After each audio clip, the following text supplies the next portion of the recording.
Are you ready? Jamie Markley, David Van Camp, and Scott Robbins. We just become best friends. Yep. Making sense of it all. Now I get it. And having some fun. Lighten up, Francis.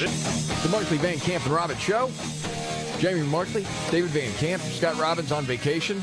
Missing part of the fun this week. Oh, my goodness. Turn on the news. You know, there are plenty of people in America that do wake up with some of these morning news shows like The Today Show or Good Morning America. And guess what? Good Morning America, Donald Trump a target in another criminal investigation. What? Oh, my goodness. Yeah, Trump, you know, I'd mentioned that yesterday. Oh, my goodness, this is happening. The former president now the subject of a wide-ranging January 6th investigation.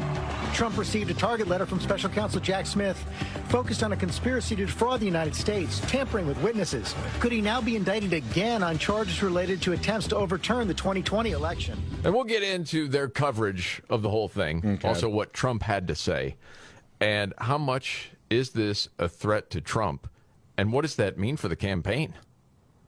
There's so many different questions on this. There are a lot. Also, the second biggest story as far as Good Morning America, it's freaking hot out there. No end in sight. More than 85 million Americans under heat alerts right now. Phoenix breaking a nearly 50-year record. And what's happening in Miami that's so concerning? Yes, and around the world. What's happening in Miami?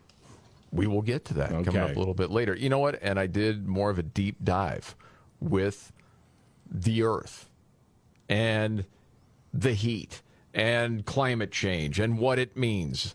Because, again, man, we have these conversations off air all the time. Like, am I missing something? Because this seems like some propaganda mixed in with fact, but it's a whole lot of propaganda. Yeah.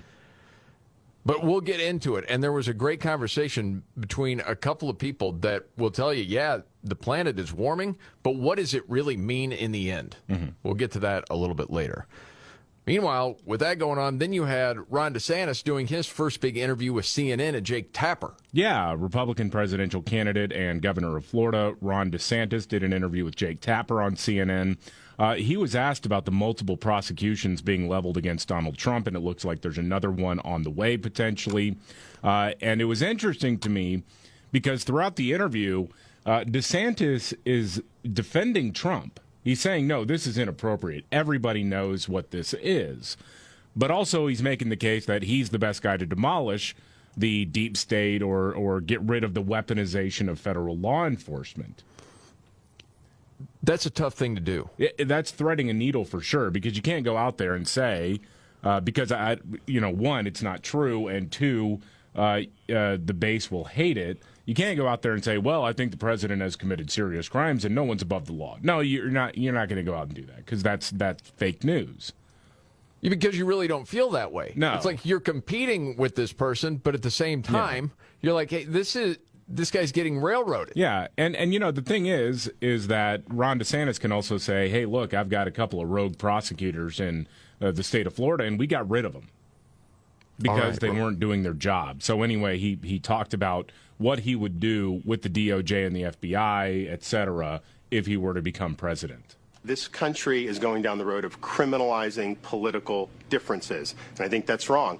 Alvin Bragg stretched a statute in Manhattan to be able to try to target Donald Trump. Most people, even people on the left, acknowledge if that wasn't Trump, that case would not have likely been brought against a normal civilian. And so you have a situation where the Department of Justice, FBI, have been weaponized against people they don't like. And the number one example of that happened to be against Donald Trump with the Russia collusion.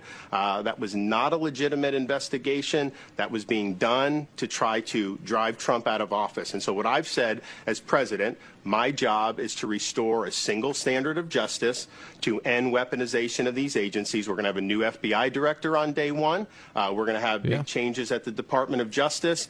Americans across the political spectrum need to have confidence that what is going on is based on the rule of law, not based on what political tribe you're in. I'd personally give him a pretty decent grade for that. I thought that was a good answer. Yeah. I mean, people are going to pick him apart no matter what, especially people on the left. Oh, for sure. And people that really want Trump to be president. They're going to say, it's just too bland. We need, more of a fighter. It's going to be one of those things. But just politically speaking, I thought he handled that pretty well. Yeah, and it's also the right thing to do. I like the policy, even aside from the performative aspect of it. Well, I think that's the strongest thing he has, actually, is the policy part. You know, more of that interview a little bit later. What is the update on the soldier that ran into North Korea? Dude, okay, so starting to learn more about this because it didn't make any sense as it was breaking yesterday. No, so a U.S. soldier ran into North Korea, and no one really knew what the heck was going on yesterday. Now we know his name is Travis King, Private Second Class Travis King. He had just been released from prison in South Korea over an assault charge. Apparently he had a history of boozing and mixing it up with the locals, and so he had some problems there. He was going to be go through a disciplinary separation when he got back to the United States because, well, you've been convicted of a crime on foreign soil. The U.S. Army tends to frown upon that kind of behavior. He was going back to Fort Bliss. Well, he was at the airport, and he fled the airport and joined a tour group heading to the North Korean border. And when he was there, he fled to North Korea. Now, a woman from New Zealand was part of that group, and she talked with the news outlet Down Under, News One, what actually happened. Okay. Everyone was just sort of milling around, being watched by the soldiers on our side. And then suddenly I noticed a guy running full gas towards the North Korean side. And my first thought was... I'm sorry, what did she say, full gas? Full gas. I love that. Yeah. And my first thought was, what an absolute idiot. I assumed he was sort of getting a mate to film it for some kind of TikTok stunt or something like that. And we just heard all these stories about North Koreans shooting their own soldiers as they came across the border. So I didn't know what was going to happen. When the US soldier said run, we ran. Wow. Yeah, apparently the security officials there on site were saying, everybody go, because the North Koreans might see that as a threat and just start letting the bullets fly. Yeah, that could be, well, intimidating. Yes. Frightening. Yes, well, like, what are you doing, man? And then the New York Post is saying, well, the family of this guy is saying, yeah, he's had some issues. There was a loss in the family, and he's kind of losing it a little bit. Well, obviously. Okay. Yeah. My goodness, but again, running into North Korea? I mean, when is that ever the answer to anything? I've had my problems in the past, some difficulties, highs and lows, and everything in between. I've never once thought about committing a little bit of treason to make my troubles go away, but no. I mean, if he's, again, he was there in his capacity as a civilian. I mean, he wasn't in uniform or anything, but still, you're defecting to North Korea. That's much worse than just getting booted out of the Army. No doubt, man. All right, keep an update on that. And then, we heard this audio yesterday and had to listen to it 2 or 3 times, asking each other, did that just happen? Dude, you know, there's this food fight going on in the political realm, of course, between Trump and DeSantis, because those are the 2 biggest contenders right now to get the GOP nomination. I just want everybody who's going to vote Republican to realize this is the guy we're up against. Okay, so no matter who it is, at the end of the day, we got to get Joe Biden out of office, okay? He took a meeting with the president of Israel, and during the press photo op, this happened.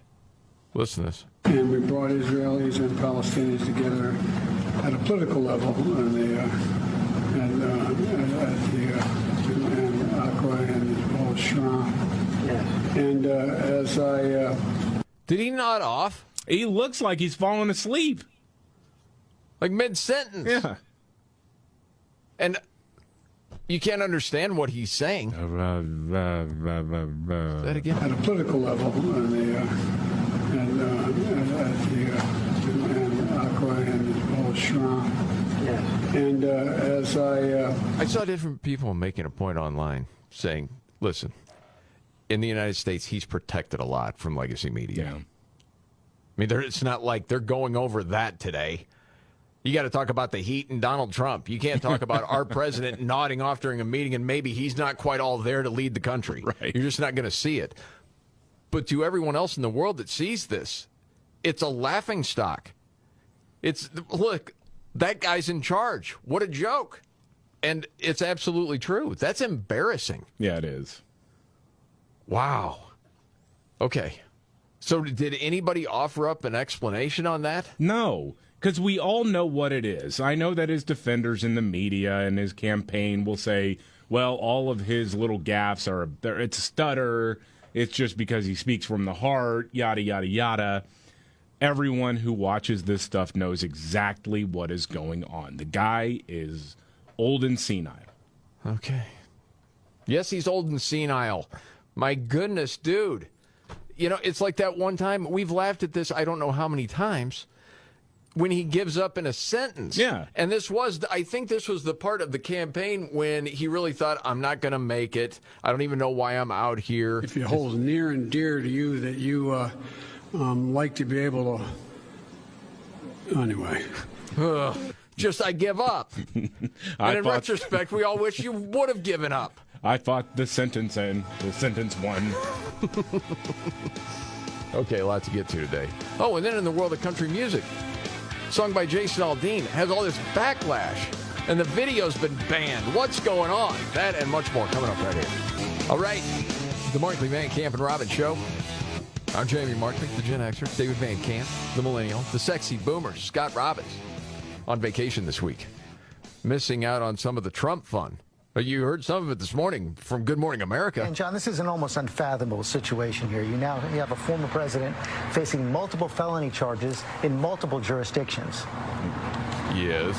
It sure is, George. It sure is, George. We've never seen anything like it. And I wondered to myself, David, are there independents now that see what's happening and say, okay, this is over the top now? Yeah, I don't know if it's unfathomable. What's unfathomable would have been, or at least that was my reaction to the ever-evolving Trump-Russia collusion story. At this point, knowing what the FBI did with all of that, this is completely fathomable. This is actually within the realm of we predicted it. Yes, but we'll get into some of the specifics of what they're laying out and what it could possibly mean coming up in a few. Mentioned Jason Aldean, country artist. He's got a new song out, and there's backlash, not only about the song, but the video. Yeah, the bedwetting losers on the left are crying about this song and the music video. The song is called Try That in a Small Town, and the music video shows a bunch of footage from the 2020 riots. And, well, here's part of the song. This is the hook. Okay. Try that in a small town. See how far you make it down the road. Around here we take care of our own. You cross that line, it won't take long for you to find out. I recommend you don't. Yeah. So when I heard all the, hubbub around this song, I listened to the song and I watched the video. And I thought to myself, are you serious? This is somehow what? Promoting lynching? Yeah, that's what's been alleged here. CMT has stopped airing it, and a bunch of lefties said, well, this is about targeting black people.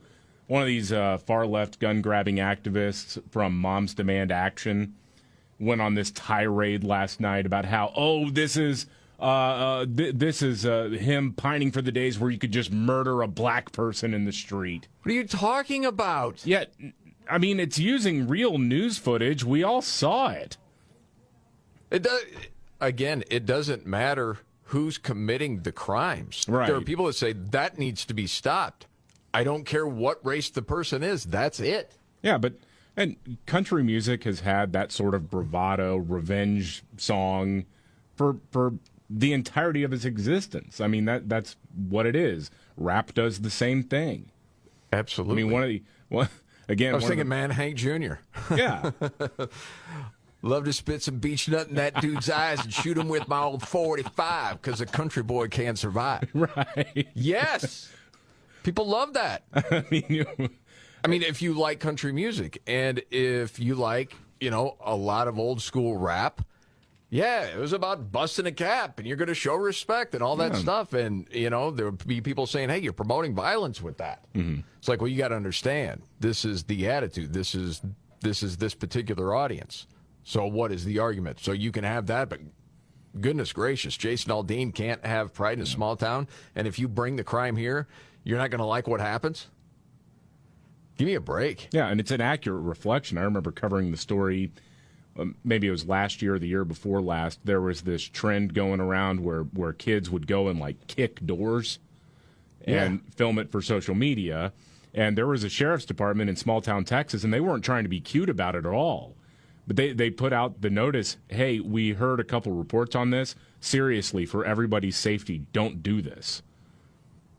Yes. Like, this is small town Texas. A lot of people have guns, and if you start pounding on the door trying to kick it in, you might get shot. No one wants that. David, remember during the riots, okay, and we were talking about it, from a news perspective, even when the word was a lot of the rioters were going to take it out to the suburbs. Mm-hmm. And I remember we had the conversation 2 or 3 times saying, you better be careful how far you go. Because you start getting to the small towns and the rural towns, you're not going to like what happens. Well, they're going to be ready. And that's not trying to sound like some Billy Badass. That's just reality. Yeah. They don't put up with that, man. There was another part of that lyric that I heard that resonated, I thought. And it was sucker punch somebody on a sidewalk.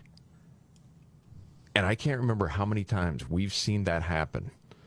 And that's not just 2020. That's over the last few years. Mm-hmm. That you get enraged watching that.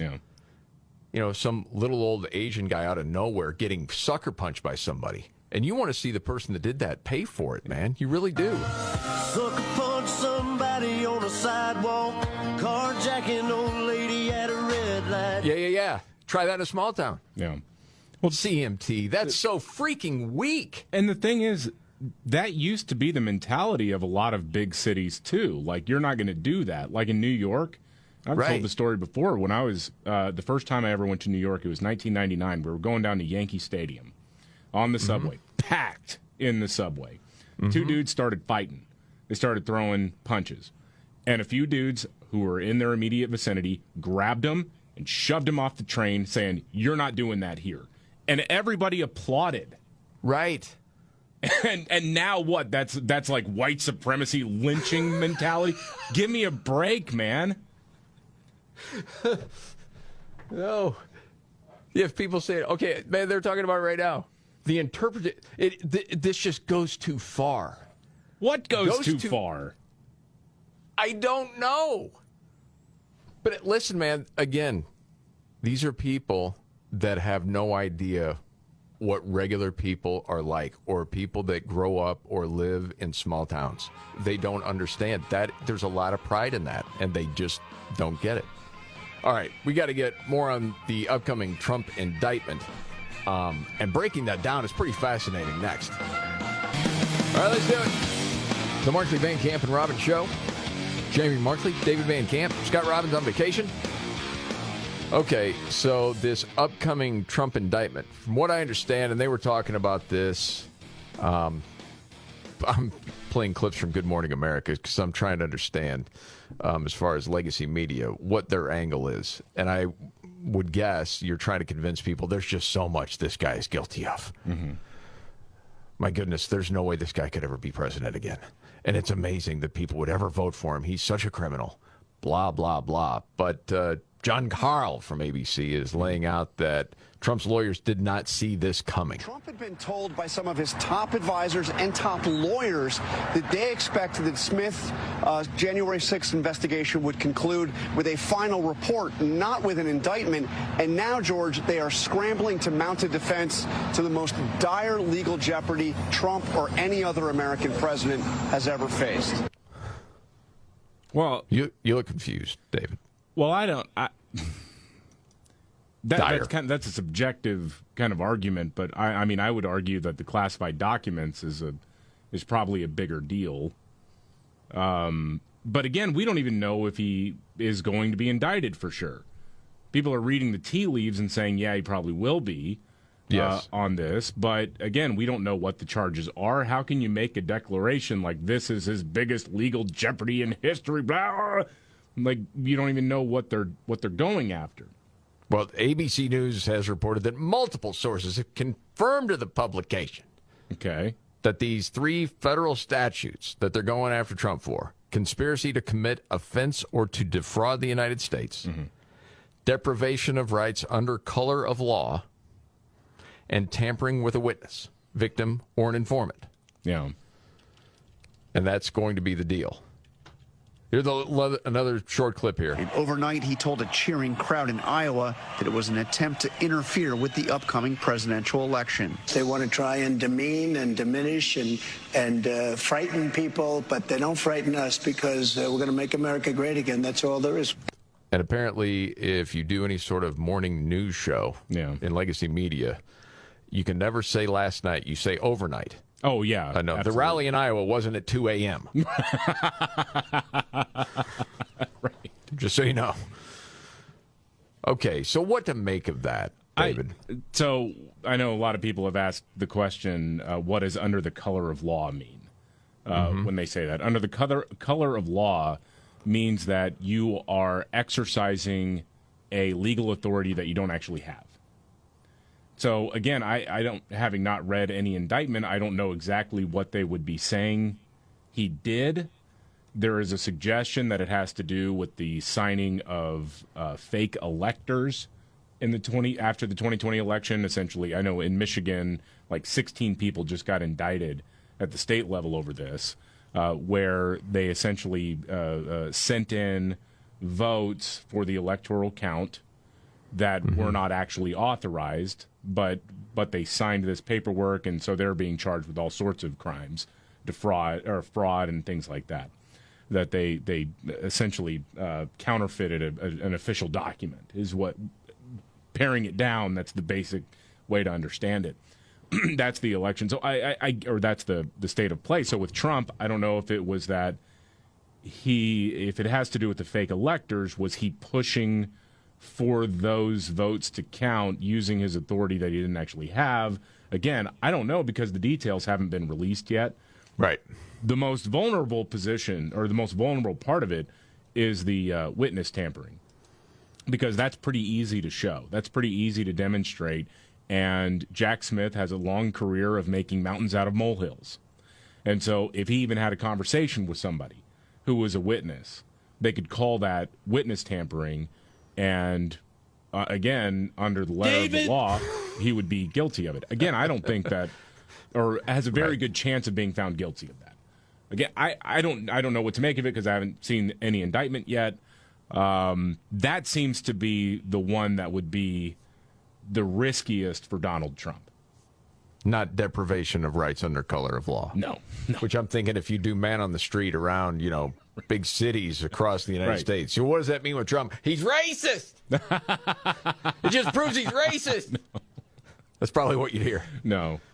Okay. Meanwhile, now as far as it's Jack Smith, because I'm hearing all this different stuff about this guy and his history, and he tries to sort of take a law and then give it new meaning with different words, and it's failed for him in the past. We'll see where this goes. And you highlighted this yesterday. CNN was marveling at this move he made getting a sandwich. Yeah. I just put together a quick little montage of this to paint the picture here in case you missed it. CNN has been bird-dogging the special counsel, Jack Smith, who's been going after Donald Trump. And this was the dazzling coverage viewers of CNN were treated to yesterday. Roll it. New and exclusive CNN video of the special counsel at Subway. Picking up a sandwich, leaving, and not saying a word. He stood in line just like everybody else. What is important is the imagery here. Jack Smith going to Subway today is a message to Donald Trump. That was Jack Smith with no words and a simple $5 sub in his hand saying, I'm here, I'm not going anywhere. Yeah, the imagery was intentional and spoke volumes. Okay. I'm just going to ask you a question because now I feel like I'm strange or something. When you go into a Subway or any sandwich shop and you order and you get your sandwich and then you leave, do you stop and talk to people? No, I don't. I don't think most people do. The sandwich, leaving, and not saying a word.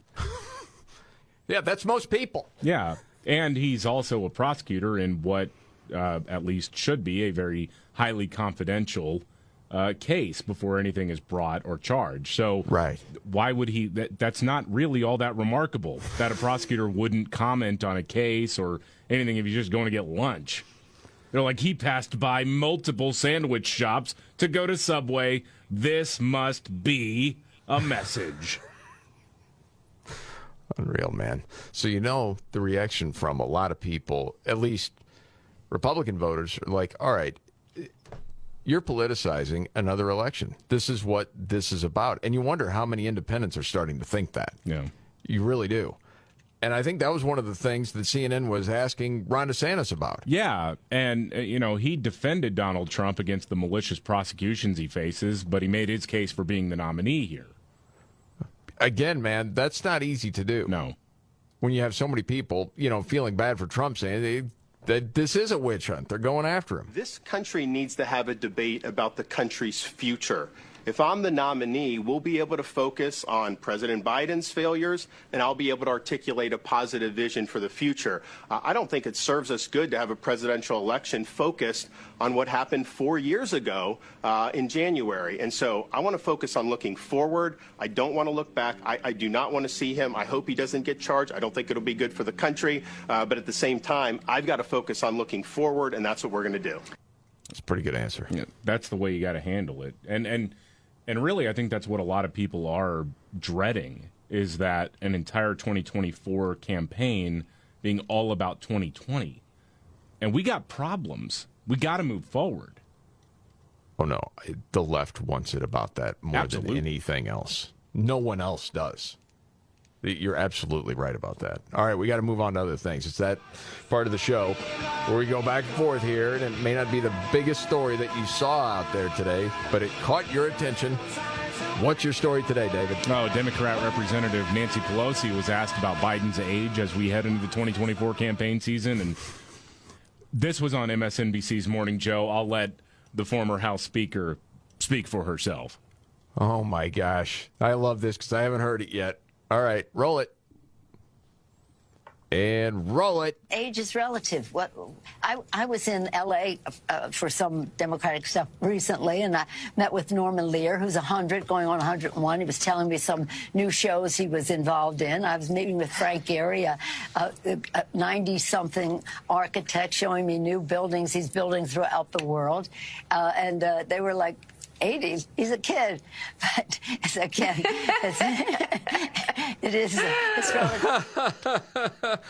This is running the country. It's not helping with some TV show. It is. It's relative. He's younger than I am, so he's a kid to me. I think it's not a reason to be. It's an excuse, and I think that we just have to get on with this election for the children. Is she serious? Yeah, I mean, to your point, yeah, you're not sort of weighing in on designs for architecture or some sitcom, right? You're running the country, and it's not even the age. I mean, media wants to frame it all as an age issue for Joe Biden. It's not. No, it's not. It's like Anthony Fauci, as evil as that guy is, he's about the same age. Right. But he can complete a sentence. I don't think Anthony Fauci is senile. I don't either. Joe Biden's senile. It's obvious. Yes. I mean, dude, from the clip you had yesterday when he nearly fell asleep meeting with the Israeli PM. Could you ever imagine Fauci doing that? No. To your point, yes. And there's a lot of heavy stuff out there. So for my story today, this is a head scratcher to me because people love their pets. It's well documented. Talk about pets on the show. And I see this in a survey. 1 in 3 dog owners claim their dogs could survive in the wild without them. Depends on the dog, but probably, I mean... 2 out of 3? Yeah. In the wild? Yeah. What do you mean by the wild? I don't see it happening to you. You're more of an expert on pets than me, for sure. I mean, the conventional wisdom is that between dogs and cats, whether you like one or the other or both, that cats, because they have less of a history of being domesticated for human interaction, they actually do fare pretty well if you just let them go. Because those instincts haven't gone away. They're not lap dogs. They're not, hunting dogs even. They don't wait for a command to do something. Most dogs, again, it depends on how you define the wild. But I guess, I mean, you put them in a jungle situation. Yeah, I don't think you're going to get a 30% survival rate, personally. By the way, in this survey, what percentage of dog owners do you suppose say their dogs need a jacket if the weather drops below 40 degrees? It's 27%. Oh, 1 out of 4? They have We're going to get them a jacket?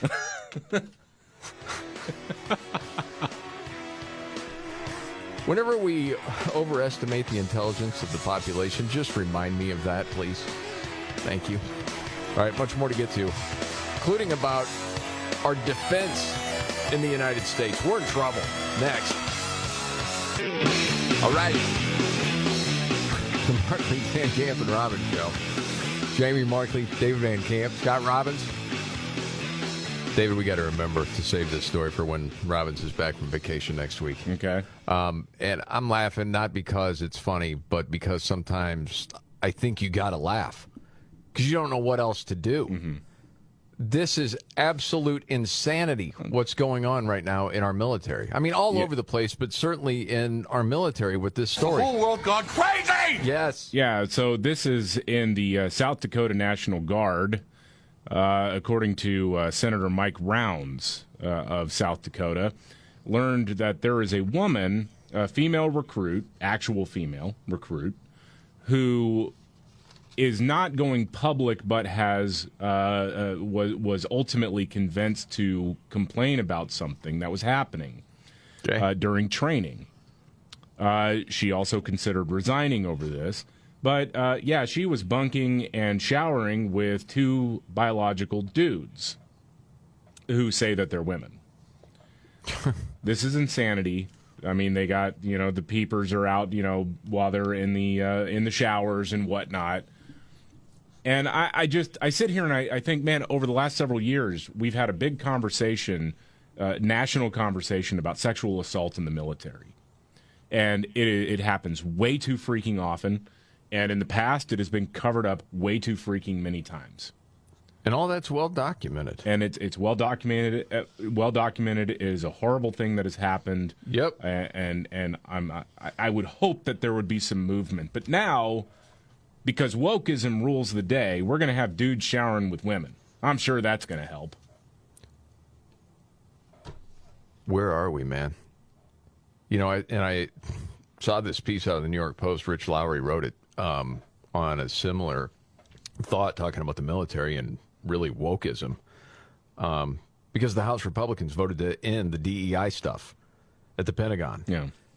And one wonders whether the U.S. military will ever be the same. And then he's bringing up some good points that our leaders used to worry if we would have enough stopping power to defend against Soviet tanks or a survivable nuclear force in the event of the first nuclear strike. Someone strikes us. Are we going to be prepared? That sort of thing. And now we worry that we might not be learning enough about microaggressions. Yeah. And he wrote in the piece last year, Bishop Garrison, then serving as the Defense Secretary's senior advisor for human capital and diversity, equity, and inclusion, said that DEI needs to be part of every decision the military makes.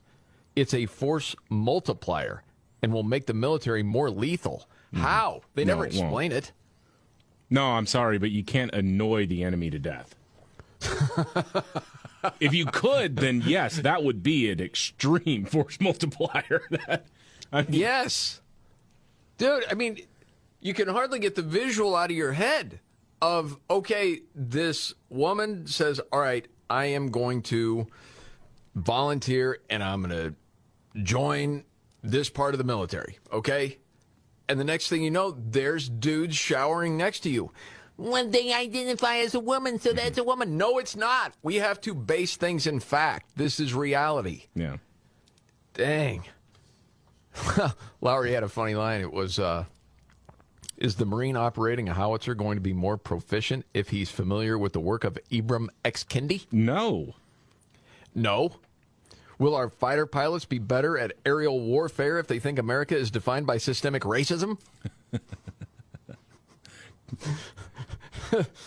If diversity training is so crucial to a fighting force, maybe we should stop sending so many munitions to Ukraine and ship the embattled country PowerPoint presentations on equity instead. Right. There you go. Here's a few copies of White Fragility, by the way. Yes, this should help you out. This is going to make you a lethal military force. And could you get,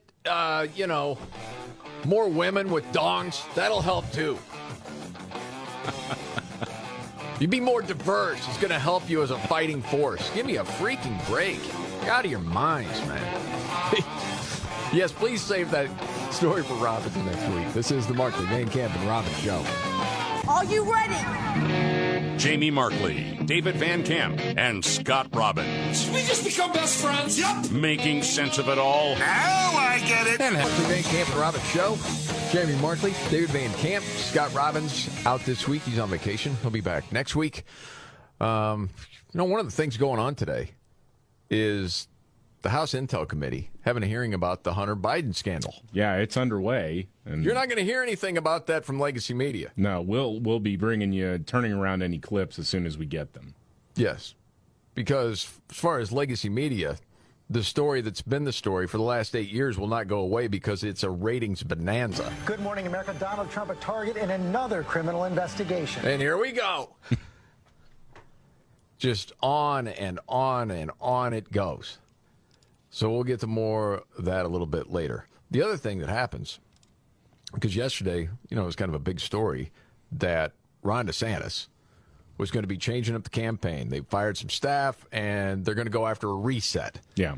And he's going to be more available as far as media goes. And he was going to take on some liberal media like Jake Tapper at CNN. Yeah. Right? Yeah. But, boy, it's hard to get any traction if you're Ron DeSantis because Trump is always the story. And I'm not saying that, woe, he's Ron DeSantis. It wouldn't matter if it was him or anybody else. Trump is like, media is addicted to the story. Totally. And the left. And it's one thing after another after another. And it's just another thing, man. And is there anything to this, supposed indictment coming up? Again, we'll get to it coming up. But as far as the CNN interview with DeSantis, how did DeSantis do you think? I thought he did pretty well. And I think he handled himself well. He held his own without getting too chippy. There was no moment where, the CNN crew could say, oh, my gosh, he lost his cool. There was nothing like that. He was just very, very focused, laser focused on what it is that he stands for. I thought this was an interesting question because some people have been saying he's too far to the right to appeal to the crucial demographic, which is suburban moms.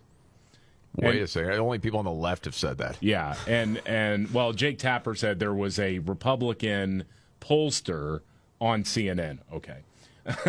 All right. Who said that. And all DeSantis had to do was scoreboard and say, what are you talking about? Roll it. Well, I don't think it's true. The proof is in the pudding. I took a state that had been a 1-point state, and we won it by 20 percentage points, 1.5 million votes. Our bread and butter were people like suburban moms. We're leading a big movement for parents' rights, to have the parents be involved in education, school choice, get the indoctrination out of schools. And of course, there's bread and butter issues that matter, too. Inflation, more economic opportunity. Florida's economy is ranked #1 of all 50 states. We've worked hard to make that happen. Yeah, I'm like Justin Timberlake, all right? Suburban moms, they dig me. What? Next question, Jake. I'm like the guy from Sugar Ray 20 years ago. Where's your suburban puka shell moms necklace? dig me and my vibe. Yeah, from everything I've heard from that interview, it seemed like he did pretty well. Yeah, I think so. So what about Tapper? Was he being his usual jag self, or did he clean himself up a little? No, I think he did. I think he knew that there were going to be a lot of criticisms if he went overboard, went full-on Jake Tapper. So he seemed to handle himself. At one point, I thought he snickered, but I listened back to the audio, and in fact, he did, and he was coughing. He was clearing his throat. Okay, because I didn't see it all in context. I've just seen like 8 clips of it, which I figure, all right, I think I've seen the whole thing now.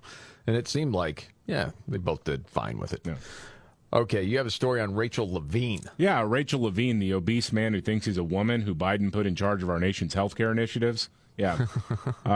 He says that kids should definitely have access to dangerous and life-altering drugs to prevent puberty. This is from an interview on Nightline. Okay, so just keeping score. It used to be, well, absolutely not. We're not talking about that with kids. We're talking about adults. And then it's not happening with kids, except now it is, and it should be happening. Yes. Okay. What would you say to folks who think that they're being reasonable by saying, why can't children just wait till they're 18? Adolescence is hard and puberty is hard. What if you're going through the wrong puberty? What if you inside feel that you are female, but now you're going through a male puberty? Okay. Then you need counseling. Right. That's, I mean, that mentality to me really is straight up evil. It is. To just say, oh, yeah, believe a 10-year-old when they tell you, oh, I'm actually a woman, and give them these drugs that will forever affect them, that will affect bone density, will affect muscle development. And then somebody asked the question, and I know that, someone's going to accuse me of being like a QAnon conspiracy theorist, but it is very odd that there is a movement to try to make sure that kids stay kids forever. Don't go through puberty. Are you serious? Well, it just seems to me like that's an odd mentality. I'm like, okay, seriously, I don't know if you're like, man, this is how ridiculous it sounds, or there's actually a movement that's making that case. That's what that's what Rachel Levine just said. Yeah, what if you're in the wrong puberty? We need to stop that puberty. Okay, what if you're like so many that was just going through a phase, and it was because of a social contagion, because everyone in your friend group was doing the same thing, and you're this 12-year-old girl, and now you've taken these puberty blockers, and you started taking testosterone, and it's forever altered you. What about that, Rachel? Yeah. Well, the interesting thing, and I don't think it can be repeated enough with the so-called puberty blockers, there is no such thing as a puberty blocker. It's not developed for that purpose. These drugs are not FDA approved for the cause. What they're banking on is side effects of drugs that treat other ailments, like for male to female transition.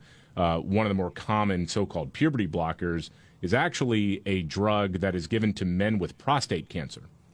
And one of the side effects is increased estrogen and increased growth in breast tissue and a higher register voice. Mm-hmm. They're banking on side effects and experimenting on kids. And we have one of the nation's top health officials, again, an obese man who thinks he's a woman, one of the top health officials in this country, yes, saying that we should be doing it, and it's a good thing. You know, this guy was a father, then a husband for years and years and years. Mm-hmm. And then decides to transition. Have you ever heard an interview with one of the kids? I have not. Not either. I've heard different people say, you know what? This person that the left holds up in such high regard as this hero is not a good person at all. Oh, he's a bad guy. I mean, just even looking at he used to be the top health official in Pennsylvania. Yeah, had the whole nursing home scandal. Had the nursing home scandal, cramming COVID patients into nursing homes, but before that policy went into effect, he got his own mom out. Yes. He's a bad guy.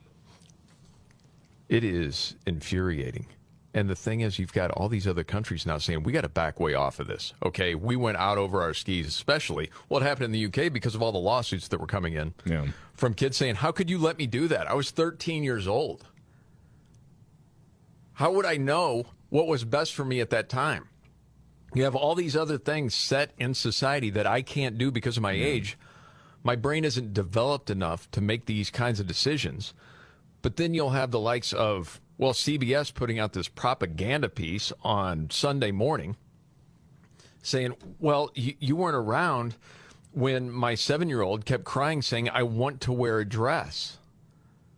And so finally we just sort of gave in. Well, what? You're the parent. Right. Do you get it? In what other context would we celebrate a parent who just gave in to demands of their 7-year-old? Never. So we just started giving him ice cream. Twisted thinking. We just started giving him ice cream for breakfast because he wanted it so much. Unreal. Okay. Got a story, David, on a former college football coach. Man, our listeners in Knoxville, Tennessee already know this one, but oh my gosh, it's gold. So former University of Tennessee head coach Jeremy Pruitt has been punished, and the NCAA has announced sanctions for the university as well as a result of an investigation into payouts to players and their families. You know, this happens from time to time in college football. Somebody's paying to get some recruits. So for more than 200 infractions committed during his 3-year tenure as head coach, the university has been fined more than $8 million and will be on probation for the next 5 years. Okay. Now, according to the records obtained by Knox News, Pruitt cited George Floyd and Breonna Taylor when explaining to investigators why he gave a player's mom $300 in a Chick-fil-A bag.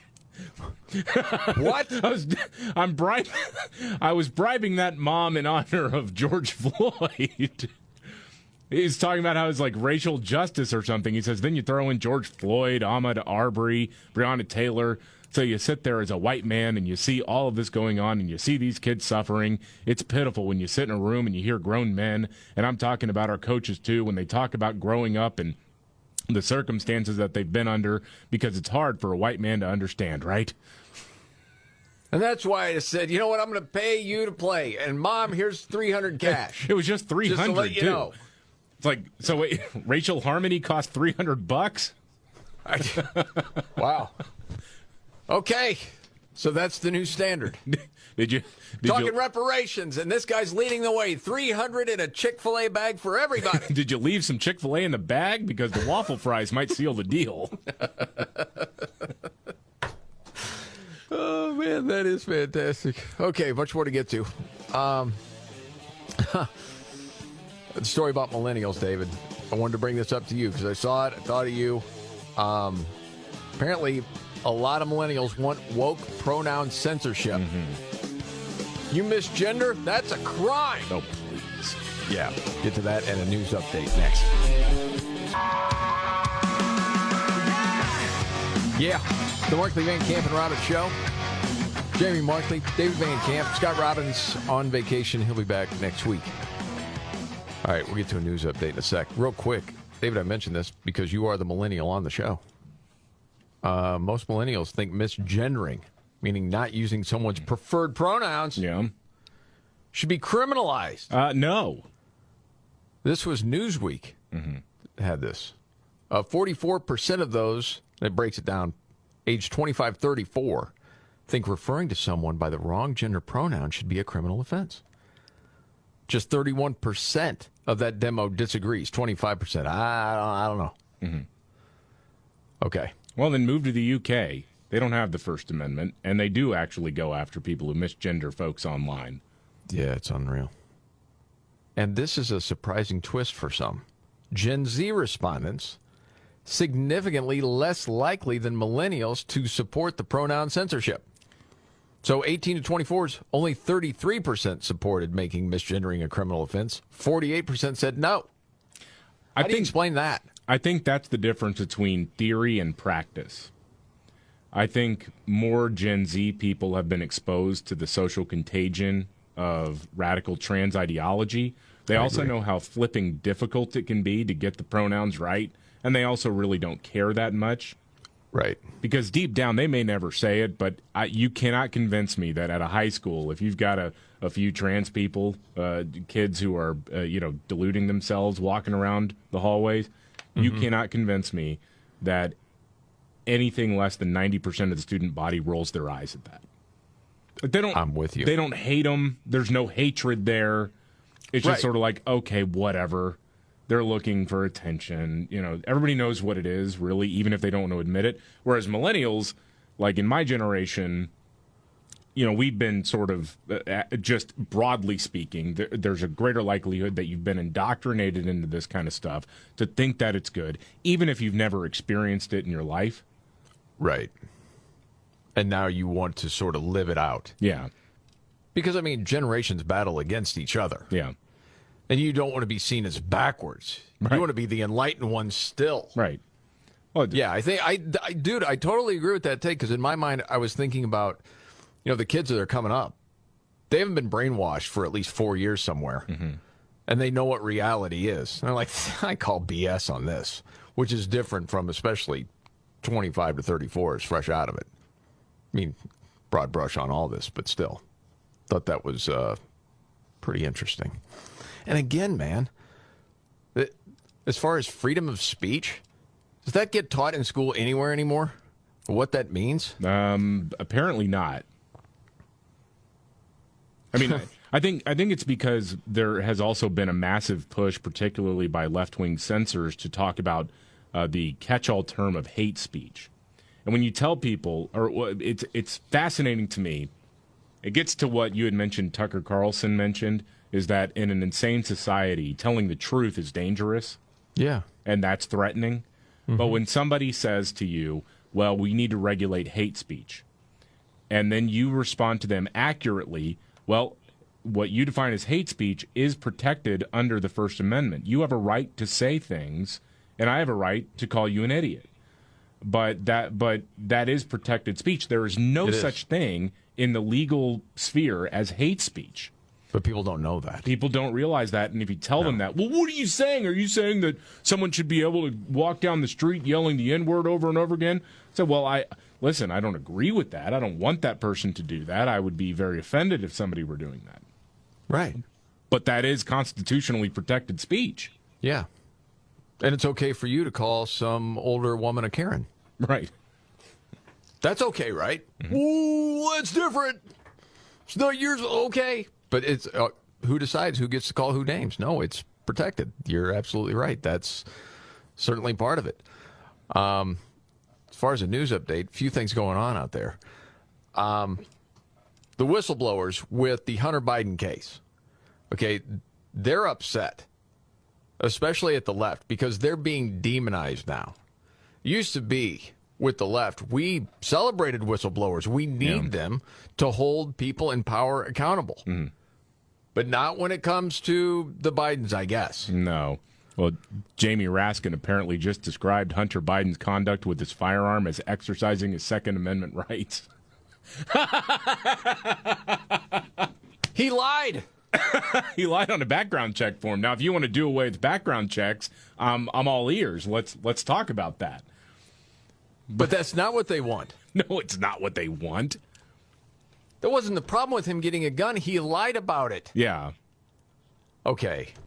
Yeah, there's a lot to get to. This and all of the Trump stuff with the upcoming indictment. Lot to cover. This is the Markley, Van Camp, and Robbins show.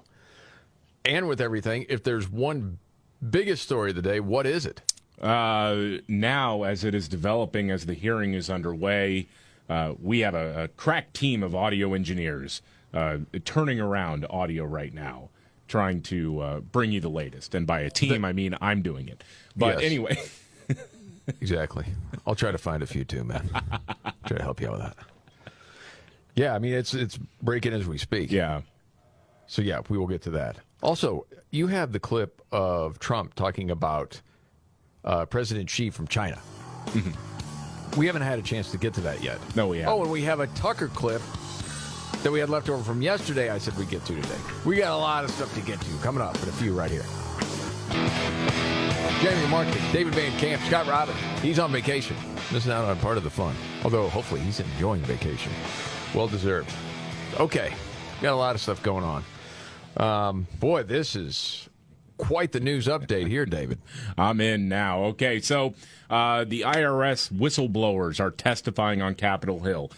These are people who are alleging that the federal government interfered in their investigation into Hunter Biden and then also stopped their efforts to follow any leads that might lead to Joe. And this connects with other whistleblower testimony that says that Joe Biden was in on a bribery scheme, on a pay-for-play scheme, while he was vice president and then after he was vice president. Okay, I'm sitting here being patient, and I just want to blurb out the big news. Okay, all right, so Mr. The X, whistleblower's gay, and he's a Democrat, and he's married. Yeah, Joseph Ziegler is the guy's name. And he describes what his role was here and then also describes the backlash to him. I was the lead IRS case agent on the Hunter Biden investigation. I've recently discovered that people are saying that I must be more credible because I'm a Democrat who happens to be married to a man. I'm no more credible than this man sitting next to me due to my sexual orientation or my political beliefs. The truth is, my credibility comes today from my job experience with the IRS and my intimate knowledge of the agency's standard and procedures. I was raised and have always strived to do what is right. Although I do have my supporters, others have said that I am a traitor to the Democratic Party and that I am causing more division in our society. I implore you to consider that if you were in my position with the facts as I have stated them, ask yourself if you would be doing the exact same thing. I hope that I am an example to other LGBTQ people out there who are questioning doing the right thing at the potential cost of themselves and others. We should always do the right thing, no matter how painful the process might be. I kind of equate this to experience and feelings I encountered when coming out. It was honestly one of the hardest things I ever had to go through. I contemplated scenarios that would have been highly regrettable, but I did what is right, and I'm sitting here in front of you today. I would first like to take a minute to thank some people for their So then he goes and thanks some people for this. Okay, to go back to what he said at the very beginning, as far as his credibility. Yeah. Because he is, in fact, a Democrat who is a gay man that's married, right? That credibility only means something to the left, not to the right. Because if you would have been a lifelong Republican in that job, I'd still want to hear what you have to say, where the left would have just dismissed that person. Maybe the left is still going to dismiss Ziegler because he's gay and married and it doesn't matter at all. But that's what, at least my interpretation, is what he's getting at. Yeah. That the credibility, I mean, you just figure, okay, this is a 13-year special agent who has a great record. Why would they all of a sudden lie? I don't know. Let's hear what they have to say and see if it checks out. But all of a sudden, it is a credibility issue because of the way the left views everything with these whistleblowers. Wow, man. That is wild. I will say one thing, because I know a lot of this is going to have to be played on, I don't know if national news picks this up. Maybe they do. I have no idea what will happen here moving forward. But whoever sat the person who's wearing an Ashley Babbitt shirt behind him on national TV, if that was a congressional staffer, fire that person today. I don't care what your feelings are on Ashley Babbitt. This is the woman who was shot, unarmed woman who was shot and killed during the Capitol riot. I don't care. I don't care what your opinion is of her or whatever. You got to remember, if you are trying to frame this as the serious moment that it is,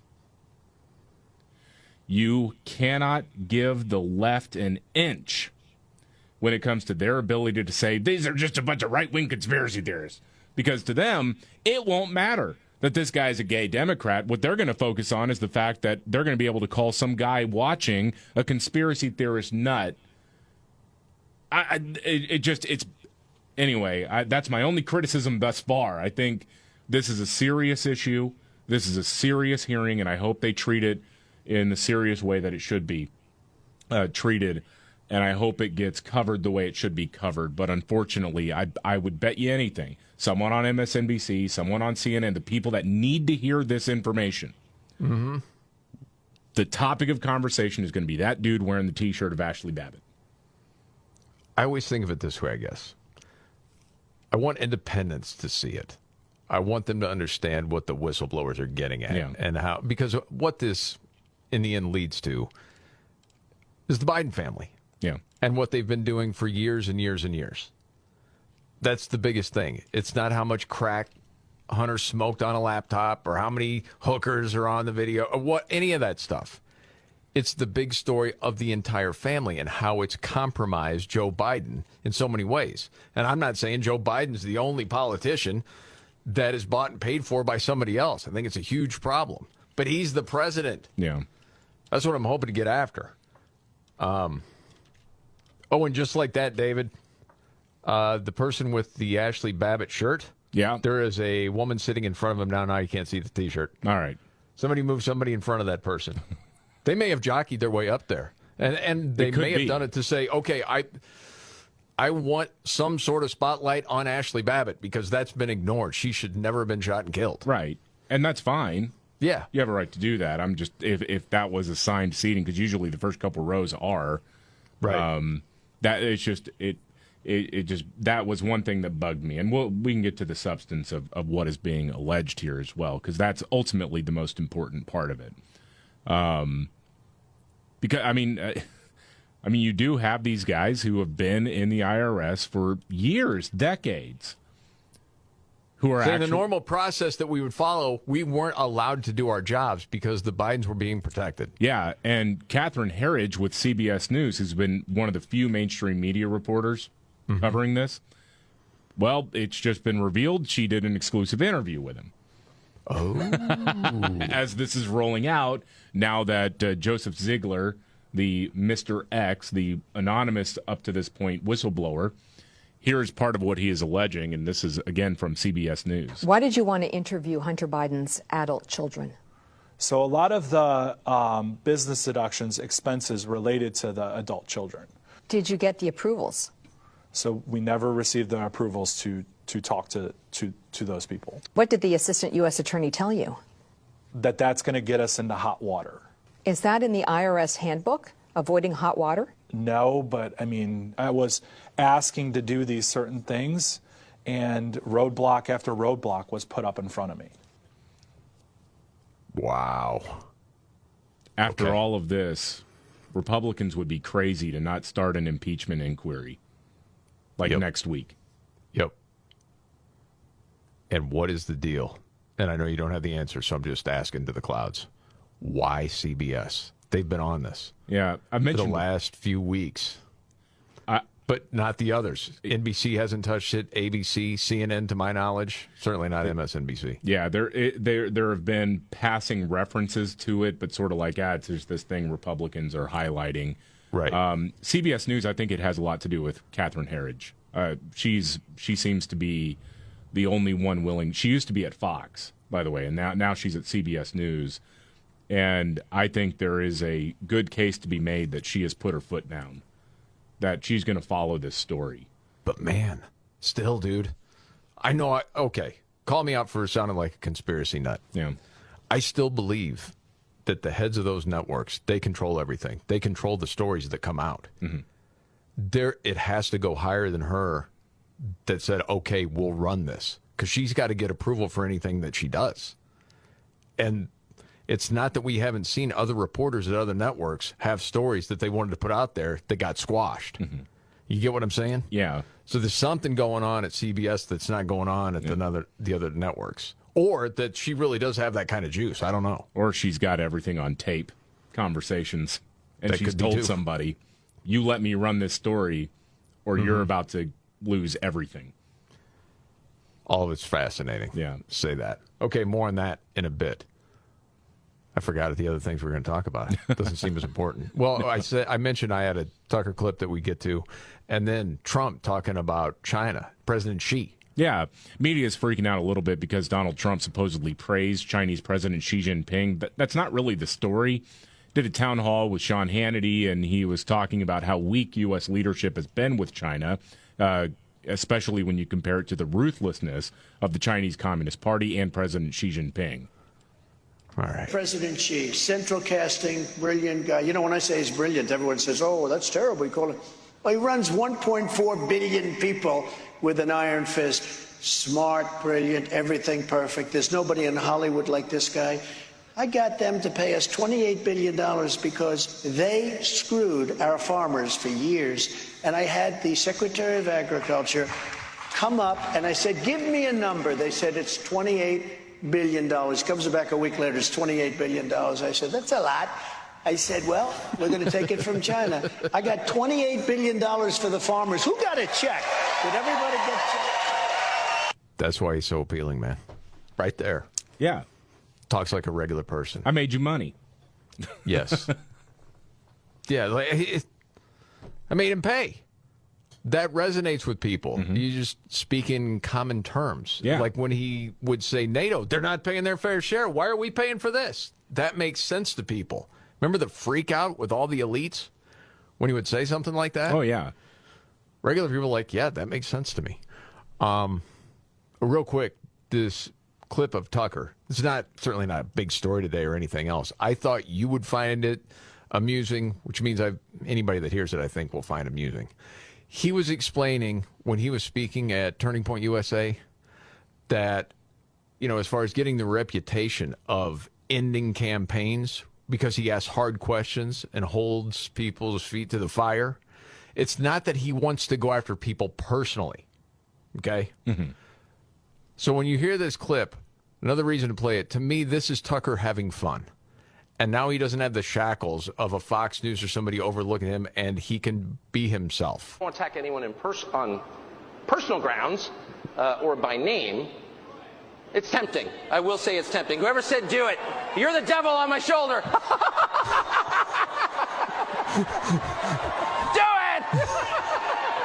I've spent my whole life.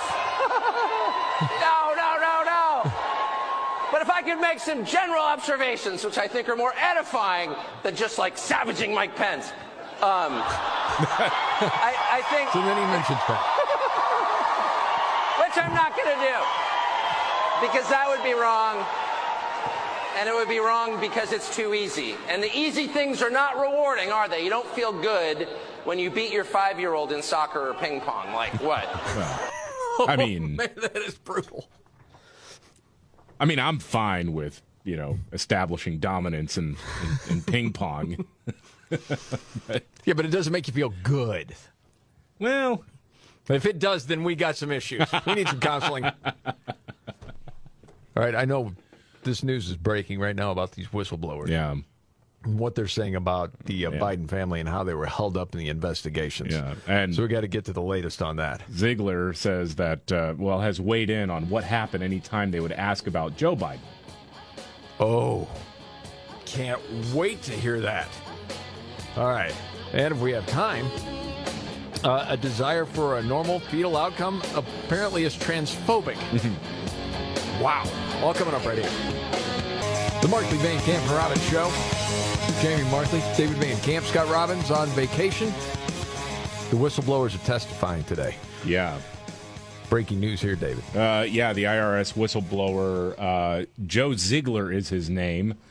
And I think it is important to point this out because you're going to have a bunch of liberals out there saying, well, he's just being propped up by Republicans.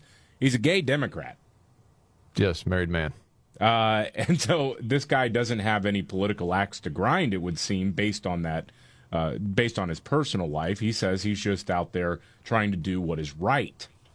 Well, and honestly, I don't think it overstates it to say it's courageous doing what he's doing because the backlash is going to be massive. Oh, of course it is. Yeah.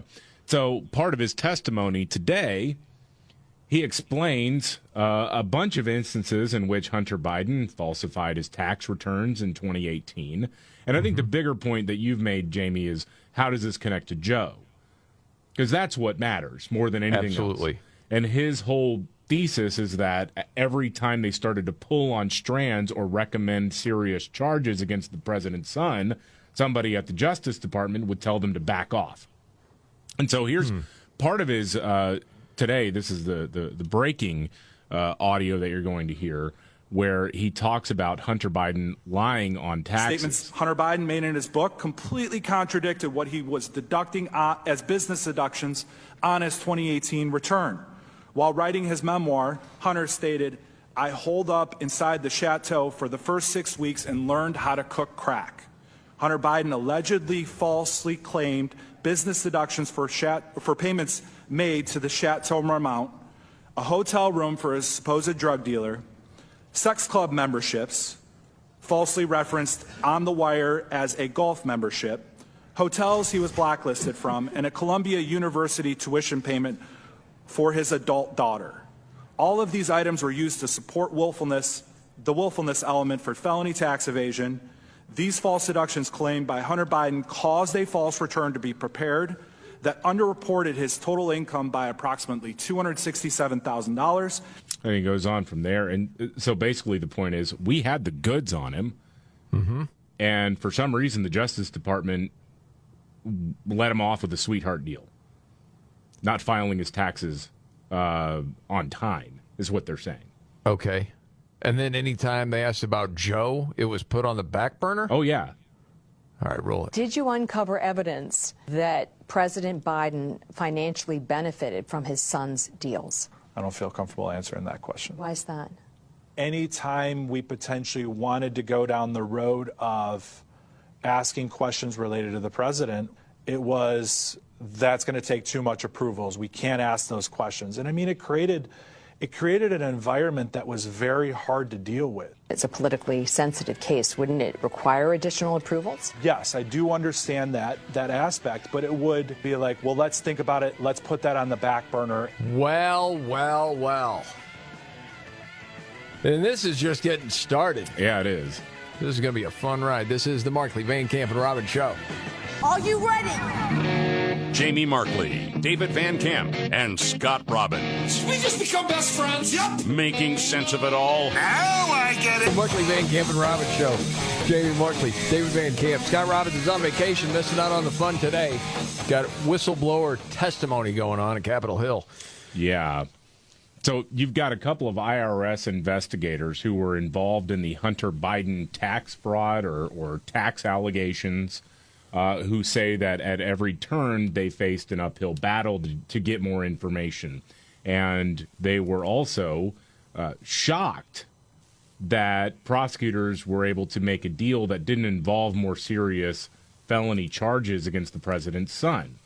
And so, you know, I think the left is trying to write this off as saying, well, that's Hunter. We know he had a drug problem, blah, blah, blah, blah, blah. Now, the question is, how involved was the president in making sure that this investigation kind of went away? And that's why whistleblowers have come out from the FBI to detail their experiences. One of them is a guy named Joe Ziegler, been with the agency since 2010, and part of his testimony includes an allegation that they found multiple felonies for millions of dollars in unpaid taxes. And when you have a 5-year-long investigation, what they found was many of these felonies had basically survived the statute of limitations. So, for example, not claiming something like $17 million that Hunter Biden got from Burisma, that corrupt energy company in Ukraine. Well, he's never going to have to pay those taxes back because, well, the investigation took 5 years. So the statute of limitations had run out. Right, yes. Also, the whistleblower is saying that Hunter Biden illegally took deductions that were not qualified, including for sex clubs and to rent out the sex club thing was interesting because he labeled it as a golf resort or a golf club when it wasn't that. And so again, how this relates to Joe is, boy, it seems pretty clear that the federal government bureaucracy was really interested in protecting Hunter Biden. And was that just a favor to Joe, or was it because they didn't want the IRS to be pulling at threads that might actually lead to Joe? And it looks like that's the deal. And by the way, one of the big surprises for people today is the second whistleblower, because we knew of Shapley before, but who was the second person, becomes known as Whistleblower X, and as it turns out, is a Democrat who happens to be gay and married, and is saying, hey, I'm just trying to do the right thing here. Yeah. Okay. And already saying that, yes, he knows he's going to be demonized for this, and was warned not to do this, not to testify. And at the same time, I'm following Jonathan Turley, legal expert, what he's saying about this. And he mentioned that Ziegler, who was Whistleblower X, detailed the payments to Hunter and his companies from foreign sources at $17 million. And that other Biden family members received some of this money, including Biden grandchildren. Except the one, of course. Well, yeah, of course. And then, yes, as you mentioned, he said he wanted to interview those family members. But Jamie Raskin is dismissing the allegations as nothing more than investigators who do not understand prosecutorial discretion. Yeah, here's Jamie Raskin, the top Democrat on this committee that is having the hearing today, dismissing this as business as usual. It seems to me that a lot of your testimony has been about the problem of prosecutorial discretion and the traditional tug of war between investigators who characteristically want to charge as many offenses as they've come across, and prosecutors who are more attuned to the rigors of the courtroom and the complexity of forensic evidence. And I admit, as a former state assistant attorney general, I see it more from the prosecutor's standpoint than the investigator's standpoint. So this is business as usual, right? Everybody knows that if you write off your membership to a sex club as a golf membership, and if you cover up your income from foreign sources, everyone knows that the IRS would never just go after you, and certainly every prosecutor in America would just look the other way. This is standard operating procedure, okay? Wow. Yes, and That's I can't unreal. wait to hear the exact way that Raskin phrased that, Hunter Biden had an addiction, okay? And so some of the conduct, while not, being proud of it, we're dealing with someone that was addicted to drugs. Yeah. I think one of the whistleblowers like, that's no excuse. I can't wait to get to the rest of this. It's fascinating. And again, the hope is that at least, half the country will realize what the whole Biden family has been about for a long, long time. Because legacy media has covered for this guy and helped shape this narrative that he's just, hard-working, blue-collar Joe Biden looking out for the regular folks. Oh, yeah. What a load of BS that is. Wow. Okay. So keeping an eye on that. I'm sure we'll be distracted talking about this other stuff, too. Well, other things going on. Ron DeSantis did an interview with CNN. Donald Trump looks like is going to be indicted again. That was one of the big lead stories on all the news shows today. Yeah. And we don't know where that's going to go because it's dealing with January 6th. Yeah. Now, as far as, inciting violence, that's going to be pretty tough. Yeah, I think it's a little bit I think the January 6th designation has just become the catch-all.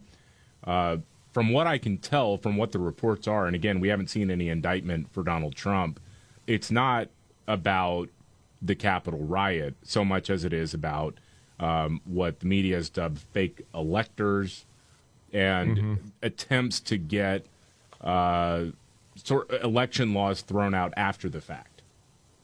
That's what it is. So it's more the period between the election and the day of the Capitol riot. That's really what it seems like they're looking at. I don't think they're going to go after him on the actual riot itself. I think that'd be weak sauce, and I'm trying to understand whether or not this particular special counsel would have jurisdiction to charge him anyway. Yeah, I mean, seems like that would be a D.C. matter. You would think so. We don't know exactly what any of that means and how serious it is, but it's all these different charges. It's hard to keep all of those straight. So we'll see where all of this goes.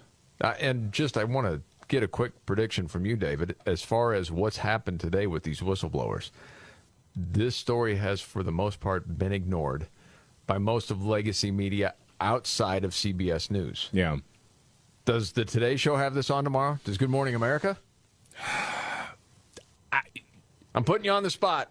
I got to think predict so. it one way or another. Yeah, I think so. You think this is finally the thing? Okay, you can't ignore this anymore. Yeah, I think it'll be very apologetic for Hunter Biden and Joe Biden. I think here's how I think it will be framed. I think it will be framed in a way that says, but they never connected Joe to it. So they can say, they'll leave out the parts where, the allegation at least is that federal prosecutors told them no, when it came to investigating whether or not Joe had anything to do with Hunter Biden's financial crimes. They'll leave that part out, but they will say something like they didn't make a case against Joe Biden, they were targeting Hunter Biden, and you might get a little bit of a sob story. Who knows? Okay. All right. For now, let's go here. I mentioned this story that a desire for a normal fetal outcome is now being described as transphobic. Yeah, dude, this is crazy. Okay. I saw this on a website called Reality's Last Stand. A couple of medical officials at the Center for Bioethics and Culture wrote it. They're both registered nurses. Okay. It's a response to this paper published in the Journal of Qualitative Research in Health, which promotes the use of testosterone for women who think they're men while they're pregnant or breastfeeding. Oh, goodness. Which, I mean, there's a whole lot of things when you're pregnant that doctors tell you to not take because there could be a risk. Not even like we've established there's definitely a risk. It's there could be a risk. So you might not want to take A, B, or C. Testosterone, you know there's a risk to the baby and to you as a human, as an adult. So the authors, a group of transgender sociologists and healthcare activists with not one medical degree among them, argue to dramatically move the goalpost of medical ethics. They argue that gendered pregnancy care is too focused on helping women have healthy babies, and that it might be okay for trans men, that is women who think they are men, to continue taking testosterone during pregnancy despite the known health risks to the fetus and the effects on its normal development. The desire for normal fetal outcomes, according to the authors, is rooted in a problematic desire to protect their offspring from becoming anything other than normal and reflect historical and ongoing social practices for creating ideal and normative bodies.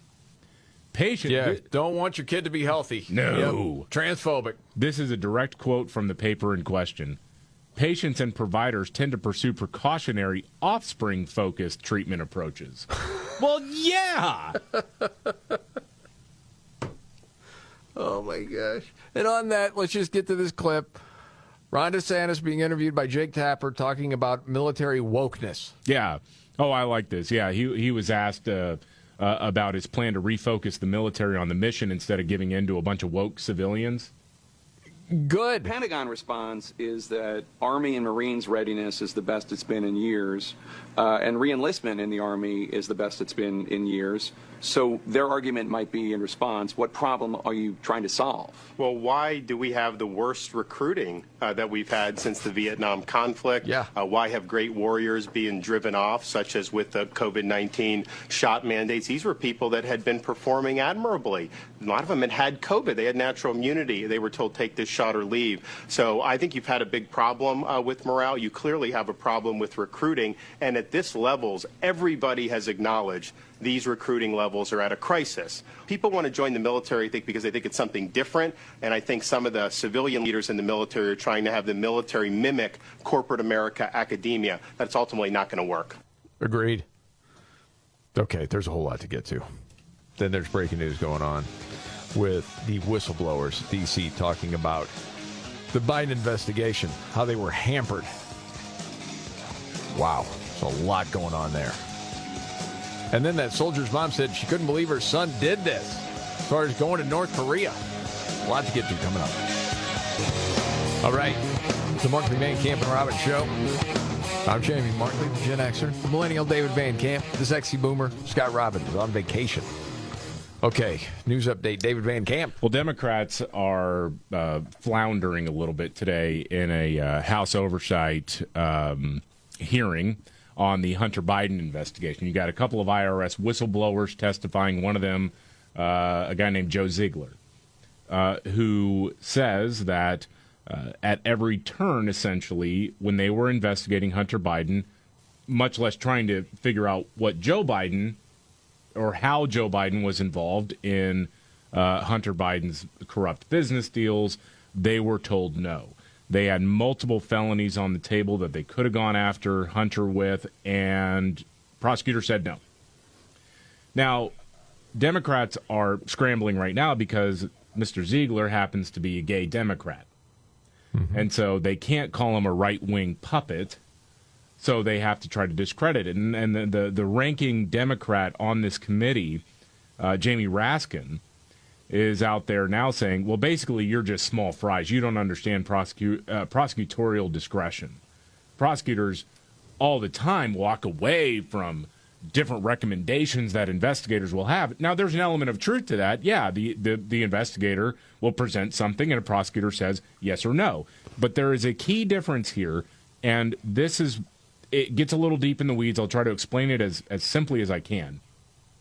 What Mr. Ziegler is saying is that in order to reach the misdemeanor charge on taxes that they reached with Hunter Biden with that plea agreement, according to Department of Justice rules, you have to have a felony attached to it.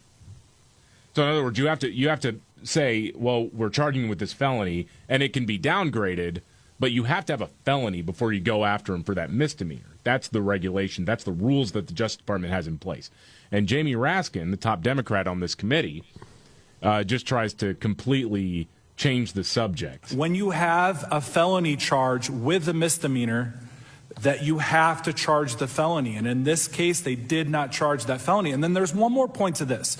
We had a meeting with all four assigned prosecutors. When you say you have to charge the felony, that is a Department of Justice rule, you're saying? That is in their manual, that you have to charge the felony in order to avoid inequitable treatment of taxpayers. No, but you're saying whether or not the evidence supports it?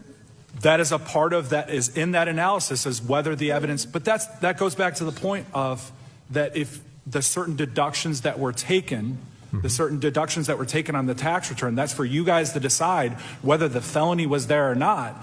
But the point is that we're bringing... That's for the U.S. attorney to decide. And I'm afraid we're not going to be able to investigate every tax case in America. Really? Because Democrats just supported a change in ruling or a change in the rules that say that if you make more than $600 in the gig economy, you have to declare that on your freaking taxes. That's right. So, that's why you hired all of the new agents and pouring millions and billions of dollars into it. But we just don't have time for this. We can't investigate it. Okay, so what? Hunter Biden was writing off his membership to his sex club and also a rent payment for his drug dealer. And all of that stuff. We can't do. We got grandmas who are making $600 a month on Etsy that we have to bring the hammer down on, not the president's son. Wow. This is really something. Unbelievable. Again, I can't wait to see how this is covered because there's a lot of stuff coming out of this. And some of the messages from Hunter Biden to his associates. Yeah. You know, I can make $5 million in salary at any law firm in America. If you think this is about money, it's not. The Bidens are the best I know at doing exactly what the chairman wants from this partnership. Mm-hmm.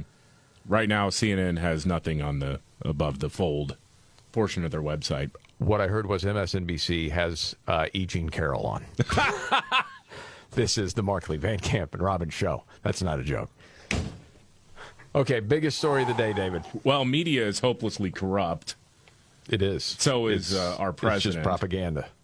That's unreal. Yeah, right now on CNN.com, I'm reading it right now. Live updates on Ukraine, the weather, U.S. soldier in North Korea, high anxiety among Disney staff, and Putin cut a deal with the Wagner chief to save his skin, according to the MI6. Those are the top stories. Not allegations of corruption involving the President of the United States. And MSNBC's talking to E. Jean Carroll. Really? Yes. That's pathetic. That is pathetic. It is. Yeah. Oh, they're journalists. News update on all of this straight ahead. All right, then. The Markley, Van Camp, and Robbins show. Jamie Markley, David Van Camp, Scott Robbins on vacation. There's breaking news today. David, from your news background, you're very good at this. Well, I'll tell you this. Just laying out what we know right now. Well, we've got a couple of IRS whistleblowers testifying on Capitol Hill. They are alleging that the federal government worked to stymie their efforts to investigate Hunter Biden's tax crimes and then also blocked their efforts to follow any strands of this investigation that would have led to Joe Biden. And it really ramped up in 2020, they allege, because of the 2020 election that was coming up. They didn't want any of this stuff to really come out. That's what's being alleged right now. One of the guys is Gary Shapley. We've heard from him in the last few weeks. The other is a guy named Joe Ziegler.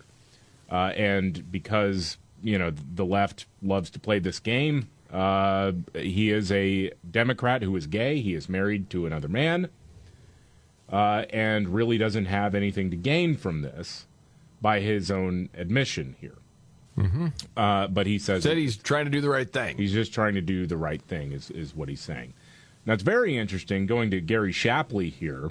He is the guy who says that in October of 2022, he had a meeting where he was told explicitly to not really press the issue for felony charges against Hunter Biden.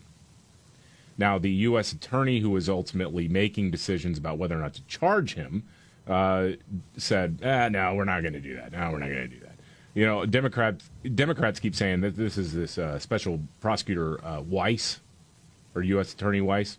Right. Democrats keep saying handpicked by Donald Trump. They say that over and over again. Yes. He was an Obama appointee in like 2011 or maybe starting in 2009. So this guy is not a Trump sycophant by any stretch of the imagination. It's actually really impossible to make that case. Anyway, about this October meeting, I thought this was interesting. Jamie Raskin, the top Democrat, is asking Gary Shapley about it and says, well, wasn't this really just a misunderstanding? It seems to me this October 7th, 2022 meeting, which you've described as a red line, is just a misunderstanding. That after the U.S. Attorney in D.C. declined to partner on the 14 and 15 charges, Mr. Weiss took a good hard look at those charges himself and ultimately decided not to charge them and therefore not to seek the special attorney status. He may have been right about that. He may have been wrong, as you guys make your case for, but it was his decision. Isn't that right, Mr. Shapley? No, that's not supported by the facts. Really? Well, which facts is it not supported by?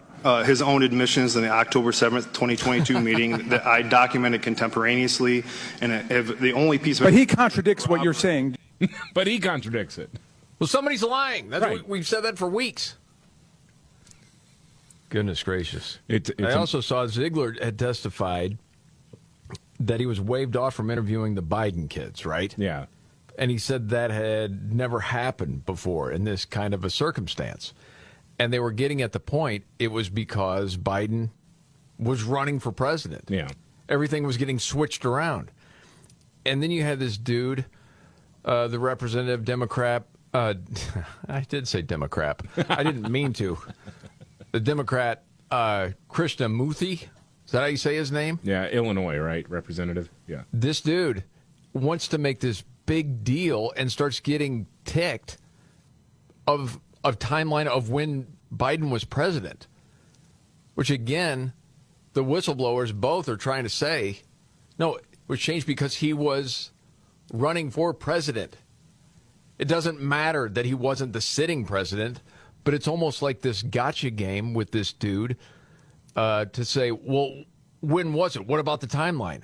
They've already tried to explain it to you. Just listen to part of this. It's just frustrating that all these politicians do this crap. Can you rephrase what time period? Joe Biden was not the president in the presidential primaries in 2020. Correct. That is correct. Sir, finally, Mr. Shapley, you said that warrants were ready as soon as April 2020 to begin searching for records, but actions weren't taken with regard to those warrants. Again, Joe Biden was not the president in April 2020, was he? So I'm confused by your line of questioning. We're talking about an election to which now President Biden was a part of. So he didn't have to be the president to have election meddling. No, but the question is this. Was he the president at that time in April 2020? It's been asked and answered. And what's the answer, sir? The answer is yes or no? Is no. Thank you.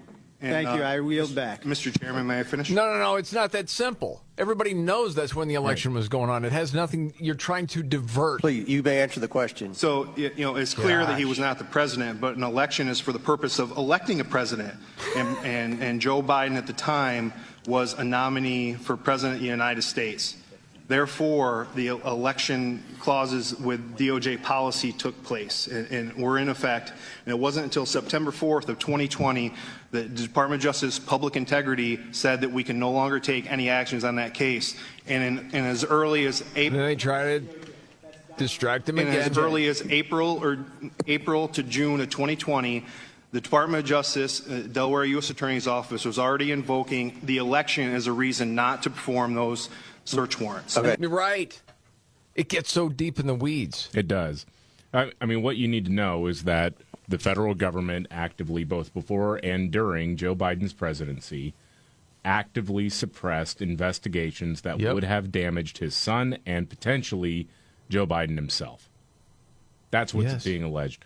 Okay, so you would ask the question, how is media going to cover this? How is legacy media going to cover this? Yep. I have a quick sampling for you, okay? Excellent. We'll start with the left-wing networks, okay? MSNBC, leading on their website right now. Federal judge denies Trump's bid to move his New York State hush money case to federal court. Republicans give away the game with Trump target letter response. Trump unlikely to testify in Jack Smith's 2020 probe for simple reason as Trump's third indictment looms, fit to serve question returns. Nancy Pelosi on Trump target letter, no one is above the law. Lawrence O'Donnell, Trump offers no defense of possible charges following January 6th target letter. Also, Ron DeSantis has entered the doom loop. All right, let's go to CNN. Live updates. Ukraine. Extreme heat. U.S. soldier in North Korea. Carly Russell. I don't even know what that story is. High anxiety among Disney staff.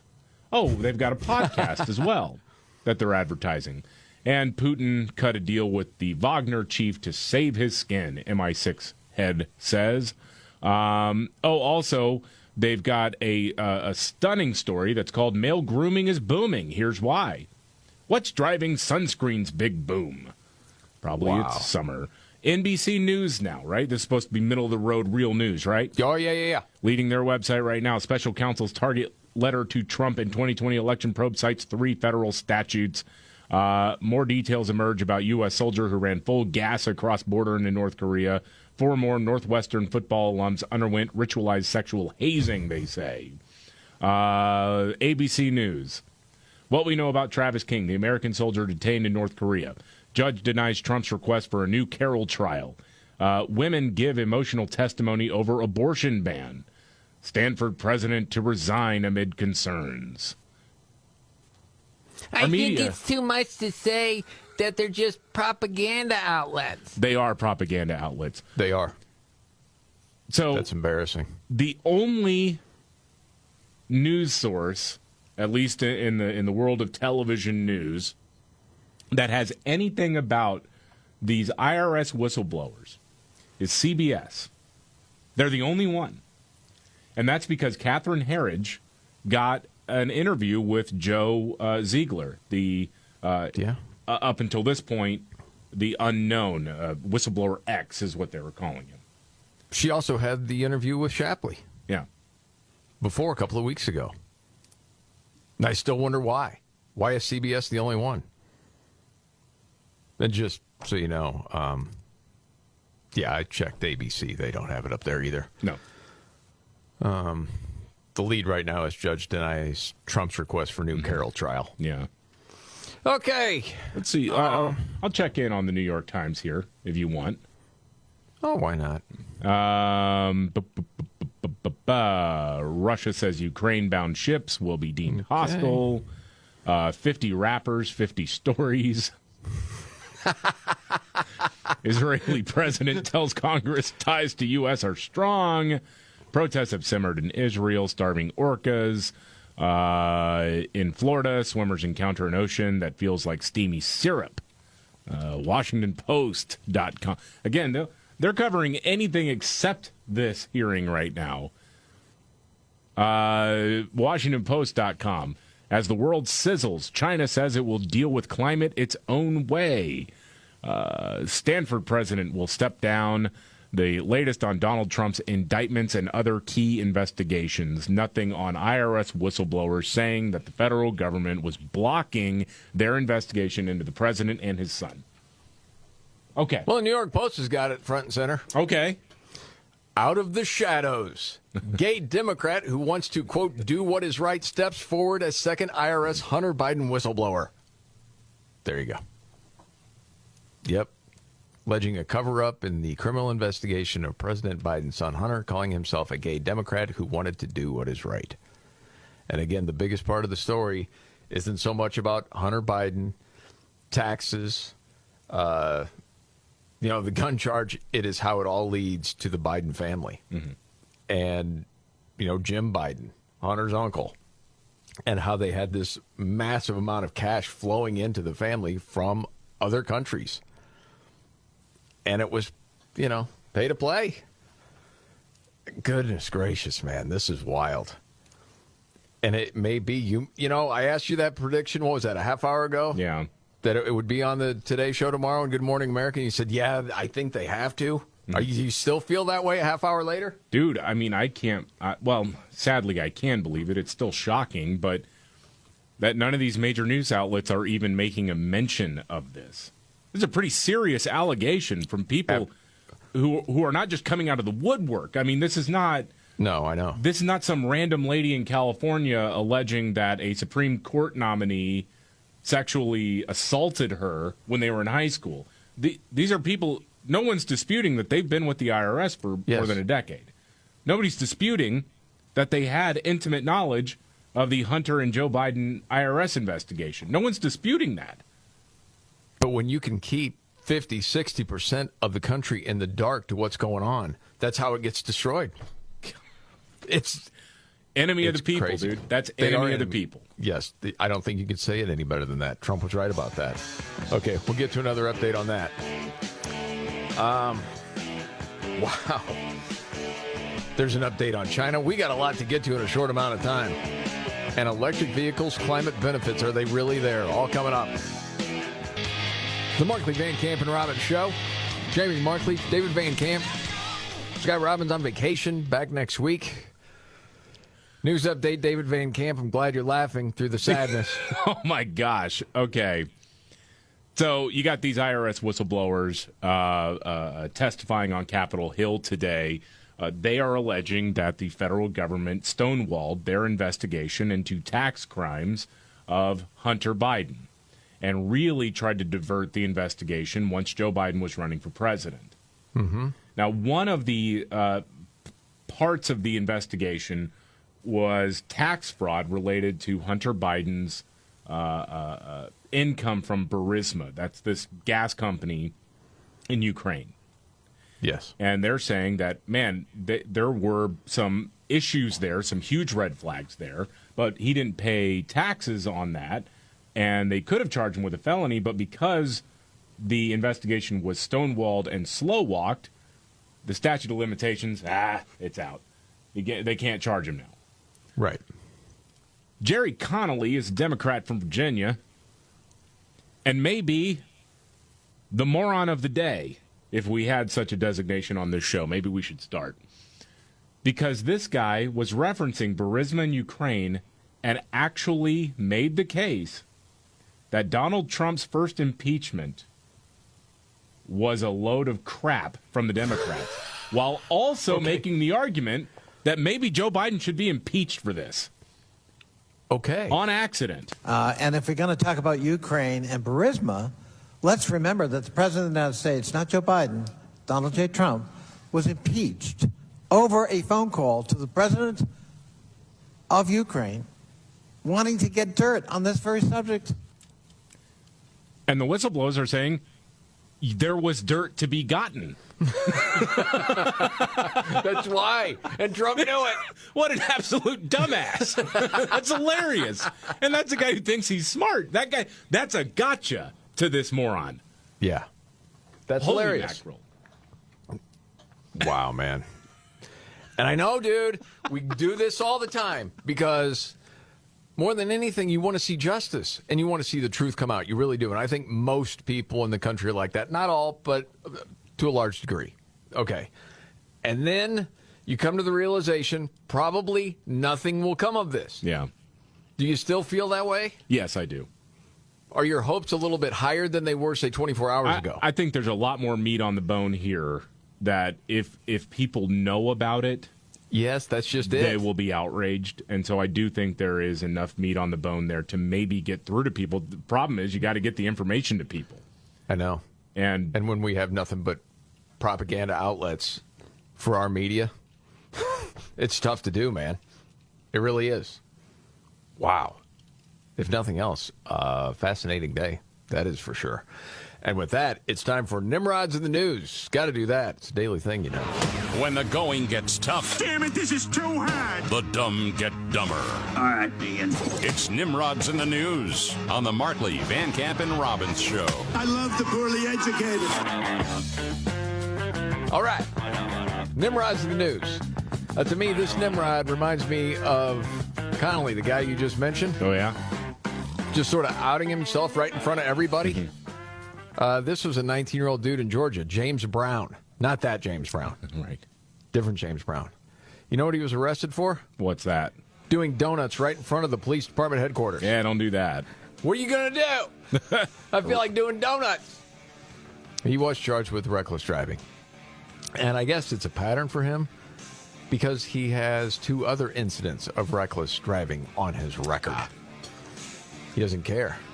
He's got a need for speed, and that's Nimrod's in the News.